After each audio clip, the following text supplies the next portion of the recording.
नमस्कार. मी आता शेठ गोशाळा इथे भेट दिलेली आहे. स्वतः समोर सचिन प्रमोद शेठ बसलेले आहेत. तर मी त्यांना असा प्रश्न विचारते की महाभस्म जे आहे त्याबद्दल मला थोडीशी माहिती हवी होती त्यांच्याकडून, तर ती तुम्ही द्यावी मला. महाभस्म हे अतिशय मिराकल असं उत्पादन आहे. भारतीय वंशाची जी गोमाता आहे ती अख्ख्या धरित्रीची आई आहे, फक्त भारतीयांची म्हणत नाही. आणि अख्ख्या भारतातल्या नव्हे विश्वातल्या व्यक्तीला सुखी आणि निरोगी राहण्यासाठी पुरेसं असं दान गोमाता देते. तिचं दूध, तिचं गोमूत्र आणि तिच्या गोमयमधनं. आपण फक्त आता महाभस्माविषयी बोलणार आहोत. तर हा आहे आमचा महाभस्माचा डबा, ज्यावर लिहिलेलं आहे गोमय महाभस्म पावडर. तर हे काय करतं, तर पहिली गोष्ट पाण्याचा पीएच वाढवतं. तर पाण्याचा पीएच किती असायला हवा? सर्वसाधारण माणसाचा पीएच किती असतो, रक्ताचा पीएच किती असतो? 7 असतो. त्यामुळे 7 पीएच आपल्याला फिट आहे, योग्य आहे, अतिशय तंदुरुस्त राहण्यासाठी छान आहे. 7 पेक्षा जास्त पीएच खूप छान, 6 पीएच ठीक, 5 पीएच खतरनाक, 4 पीएच अतिव खतरनाक. हे आम्ही जी सॉफ्ट ड्रिंक्स घेतो विकत छान छान छान छान, ती 2-2.5 पीएच ची असतात. चहा आम्ही जो पितो तो 4 पीएच 3.5 पीएचचा असतो. मग पाणी आम्ही जे पितो ते किती पीएचचं असायला हवं? 7चं असायला हवं. कितीचं असतं? तर चांगल्या चांगल्या ठिकाणच्या विहिरीचं पाणी सुद्धा 3.5, 4, 4.5, 5 पीएचचं आहे. कारण ना प्रदूषण हे सार्वत्रिक आहे. असं म्हणता येत नाही की आमच्या रत्नागिरी जिल्ह्यातल्या लोट्यामध्ये MIDC आहे, लोट्यामध्ये खराब हवा आहे आणि लोट्यापासून 50 किलोमीटरवर मात्र हवा चांगली, असं नसतं. ग्लोबल आहे ना, सगळं जग हे एक आहे. आमच्या संतांनी सांगितलेलं आहे की प्रत्येकाचे आत्मे सारखे आहे. याचं हृदय त्याच्याकडे, त्याचं हृदय त्याच्याकडे. ती स्टोरी आहे रामकृष्ण परमहंसांची. ते लेटले होते, गवतावरून गाय चालली होती. ते म्हटले माझ्या छातीवरनं गाय चालले. ते गवत आणि ते एकात्म झाले. तसंच प्रदूषण सुद्धा सगळीकडे होतं ऑटोमॅटिक. त्यामुळे सगळीकडच्या विहिरीतल्या पाण्याचा पीएच कमी झालेला आहे. आम्हाला तर जास्त पीएच वाला पाणी हवं आहे, आमच्या शरीराला मॅच होईल असं पाणी हवं आहे. मग आम्ही काय करतो, आता ब्लॅक वॉटरची मोठी क्रेज आहे. 2,500 लिटर पासून सुरुवात, मग लाख रुपये लिटर सुद्धा पाणी स्टार लोक पितात, उद्योगपती किंवा वगैरे वगैरे. तर 2,500 रुपये लिटरचं पाणी सुद्धा सर्वसाधारण माणसाला परवडेल का? 100 रुपये लिटरचं पाणी आपल्याला परवडणार नाही. आपण सध्या बाजारात रेडी पाणी पितो 10-20 रुपये लिटरचं. तर सांगायची गोष्ट याच्यामधली अशी आहे की पाणी आपल्याला योग्य पीएचचं पाहिजे असेल, त्याच्यामध्ये गायीची भूमिका काय? गायीची खूप मोठी भूमिका आहे याच्यामध्ये. जास्त पीएचचं पाणी म्हणजे 7 पेक्षा जास्त पीएचचं पाणी जे शरीराला निरोगी ठेवेल, अनेक आजारांपासून दूर ठेवेल, त्यासाठी गाय महाभस्म देते आपल्याला, की जे अल्कलाईन पाणी आपल्याला देतं. काय करायचं त्याच्यासाठी? 1 लिटर पाण्यामध्ये पाव चमचा, चमचा म्हणजे हा चमचा, भाताचा, डाळीचा, भाजीचा नव्हे, हा चमचा, पाव चमचा फक्त घ्यायचं, 1/4 टीस्पून. आणि ते साधारणपणे हा चमचा ग्लास आहे, तर ग्लासभर पाण्यामध्ये पाव चमचा भस्म टाकायचं. 1 लिटर पाण्यामध्ये पाव चमचा भस्म टाकायचे प्रमाणे. आणि बस विसरून द्यायचं त्याला, रात्रभर तसंच ठेवायचं. दुसऱ्या दिवशी ते पाणी तुम्ही प्या. ते भस्म तळाला बसेल, वरचं पाणी प्या.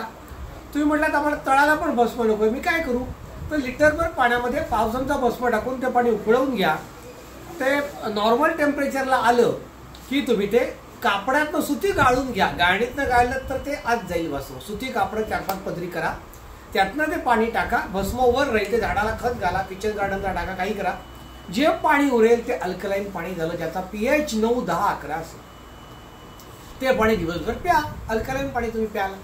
आता घरी 4 माणसं आहेत, काय करू? 10 लिटर पाणी घ्या. 1 लिटरला पाव चमचा याप्रमाणे आता तुम्ही तुमच्या घरासाठी जी रिक्वायरमेंट आहे ती पूर्ण करा. दुसरं आणखीन एक गोष्ट सांगतो, तुमच्या घरात आमटी बनते, भाजी बनते, डाळ बनते, ठीक आहे, भात बनतो, त्याला पण पाणी लागतं, त्याला पण अल्कलाईन पाणी वापरा. तुम्ही सोन्यासारख्या ऑर्गॅनिक भाज्या विकत घेता, तांदूळ महागातला महाग घेता ऑर्गॅनिक म्हणून, गहू ऑर्गॅनिक म्हणून चांगल्यातला चांगला येतो, आणि पाणी कुठलं वापरता?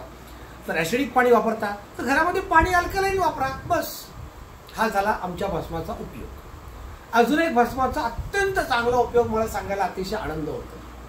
तुम्ही काय करा, घरातली वृद्ध महिला किंवा मावशीला घ्या किंवा कोणाला एखाद्याला घ्या, त्याचा ऑक्सिमीटर लावून ऑक्सिजन चेक करा. तो बघा किती आहे, 75 आहे, 80 आहे, 85 आहे. नंतर तिला एवढं पाणी द्या, 200 ml किंवा 150 ml चालेल पाणी. त्याच्यामध्ये आत्ता परत एकदा पाव चमचाच भस्म टाकायचं. मग अशी पाणी अल्कलाईन करायला लिटरला पाव चमचा आणि स्ट्रॉंग डोस द्यायचा आहे आपल्याला. त्याला जणू काही आपण त्याला सलाईन द्यायचं आहे, ऊर्जा द्यायची, एनर्जी द्यायची. तर 200-150 ml पाण्याला फक्त पाव चमचा भस्म टाकायचं, ढवळायचं, क्लॉकवाईज ढवळायचं. 1 2 3 4 5 6 ढवळलं 6 वेळा. मग त्याच्यावर काहीतरी झाकण ठेवा. ठीक आहे, झाकण ठेवा काहीतरी.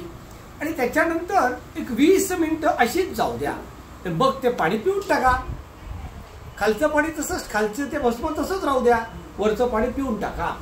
परत 15 मिनिटं जाऊ द्या, ऑक्सिमीटर लावा.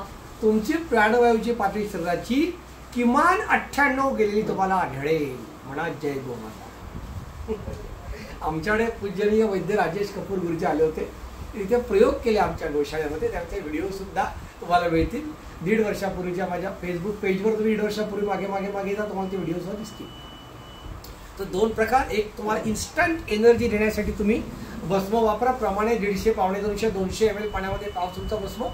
आणि अल्कलाईन पाण्यासाठी प्रमाणे 1 लिटरला पाव चमचा भस्म. आता हे कुठल्या कुठल्या रोगासाठी उपयोगी आहे? तर सर्व रोगासाठी उपयोगी आहे. जसं कुठलीही पूजा करायची झाली तरी गुरुजी काय करतात, पहिले गणेश वंदना करतात ना. पहिले गणपती बाप्पा, त्याच्यामध्ये सुपारीच्या रूपाने उभा केला जातो, त्याचं पूजन केलं जातं.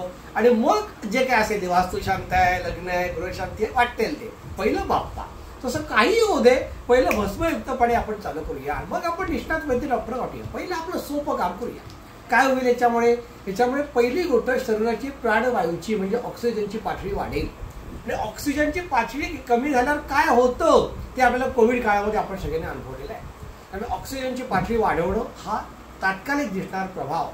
अल्कलाईन पाणी झाल्यामुळे त्याचे होणारे खूप खूप लाभ. आणि मग जनरल शहरामध्ये सार्वत्रिक आजार कुठले आहेत? अस्थमा, दम लागणे, धाप लागणे, श्वासाचे विकार, हे सगळे जनरल आहेत. कारण प्रदूषण, खराब हवा. आपल्या हवेमध्ये 21% इतका ऑक्सिजन पाहिजे, प्राणवायू पाहिजे. पातळी आहे किती आत्ता? 12, 13, 14. कुठेही हिमालयात सुद्धा 17, 18च्या वर नाही. तर मग अशा वेळेला काय करायचं आपण? हे भस्मयुक्त पाणी पिऊन शरीराची ऑक्सिजनची पातळी वाढवायची. म्हणून शहरामध्ये हा इश्यू जास्त आहे श्वसनाच्या विकारांचा. तर श्वसन विकारावर अतिगुणकारी हे महाभस्मयुक्त पाणी आहे. ठीक आहे, म्हणजे कुठल्याही आजाराला तुम्ही ऑक्सिजन पातळी वाढवण्यासाठी महाभस्माचा वापर करू शकता. ठीक आहे, अजून काही शंका आहे विचारायचं? नाही सर, खूप उत्तम प्रकारे माहिती दिली तुम्ही. धन्यवाद. ठीक आहे.